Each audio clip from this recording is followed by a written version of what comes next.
कांद्याची हा 14.14. कांद्याची 2-1 लाख रुपये खर्च झाला आणि ही कांदा काही रानात सडलाय, काय आणलाय त्याला कोंब फुटायला लागले आणि ह्याला भाव कुठे तो चांगल्या कांद्याला भाव तुम्ही 18, 19 आणि 15 म्हणतात आणि ह्या कांद्याला तर आता भाव नाही आणि काहीच नाही. ह्या कांद्याची काय परिस्थिती. पंचनामा करायला कोणी आले होते का? पंचनामा करायला कोणी तलाठी आला नाही, काय नाही काय नाही काय. रानात पाणी रान सध्या पडू नये ते अजून बी नीट करायला हे नाही, वापशी नाही, पाणी साचलंय रानामध्ये. काय नेमकी तुमची मागणी काय नेमकी? काय शासनाचं धोरण चुकीचं आहे.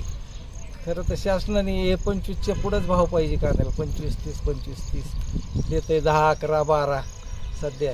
आणि आता तर काय 7 आणि 8च म्हणायला लागले ते हा माझ्या कांद्याला. तर व्यापाऱ्याला आनंद दाखविलं ती 7 आणि 8च म्हणायला लागले ते आणि सगळं तोट्यातच आहे. जवळजवळ 2 लाख रुपये तोटा झाला आहे आणि ह्याचे 20,000 बी घडतात का नाही काय सांगता येत.